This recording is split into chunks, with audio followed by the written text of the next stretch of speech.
सद्गुरु श्री ब्रह्म चैतन्य महाराज गोंदवलेकर, इनका प्रवचन 16 फरवरी। संत जैसा कहें वैसा बर्ताव करें। जिस स्थिति में भगवान रखता है उसमें हमें आनंद मानना चाहिए।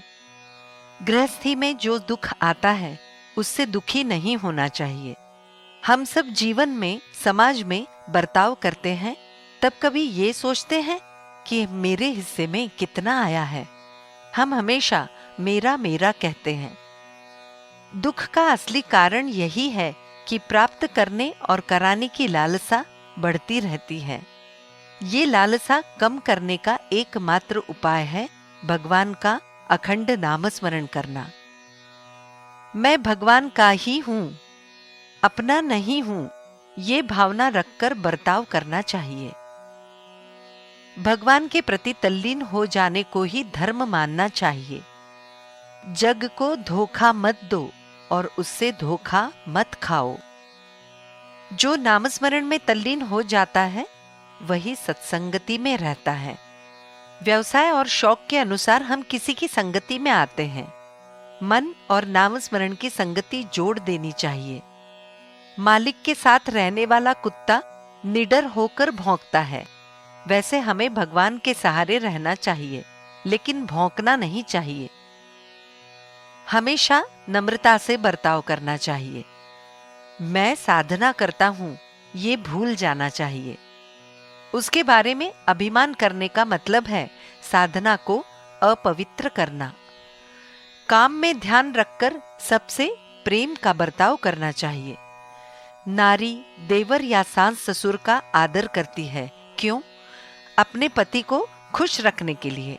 अतः जिस बर्ताव से भगवान को समाधान होगा वैसा ही व्यवहार हम करें। यदि हम डॉक्टर से कहेंगे हमें उस काली बोतल में जो दवाई है वही दीजिए, तो वे कहेंगे तुम्हें वो बीमारी नहीं है। उसी प्रकार संत हर किसी की वृत्ति पहचान कर मार्गदर्शन करते हैं।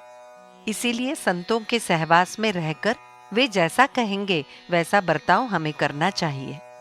वे जैसा बर्ताव करते हैं वैसा बर्ताव हमें नहीं करना है। हमें तो उनके हाथ में हमारे जीवन रूपी पतंग का धागा देना है और बिल्कुल निश्चिंत होना है। हमें गुरु के कहने के अनुसार साधन करना है। वे तो साधन करते समय हमें मार्ग दिखाने के लिए मार्ग में खड़े ही हैं। जहां दो रास्ते फूट पड़ते हैं वहां एक पंढरपुर की और दूसरी गोंदवले की तख्ती है।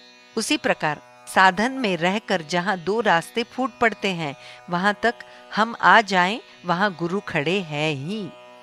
लेकिन कुछ न करते हुए भविष्य में क्या, ऐसा पूछने से क्या लाभ होगा? संतों को ही वेदों का सही अर्थ ज्ञात हुआ है। उन्होंने हमको वेदों का सही अर्थ बताया है। ये हमारे ऊपर उनके कितने उपकार हैं। इसीलिए हमें वेदाध्ययन करने का कोई कारण नहीं है। हमें केवल संत कहेंगे वैसा आचरण करना है। हमें उसमें कुछ मिलावट नहीं करनी चाहिए। हमारा कार्य निश्चय ही सफल होगा। पानी जमकर बर्फ बनती है, बर्फ के बाहर भीतर पानी ही होता है। वैसे ही भगवान के प्रेम से जो तराबोर है उसे संत कहते हैं। ऐसे संत केवल नामस्मरण से ही जुड़ पाते हैं। सद्गुरु की आज्ञा का पालन करते करते साधक में नाम की रुचि निर्माण होती है और नाम जी भर के लेने से उसकी आत्मा तृप्त होती है।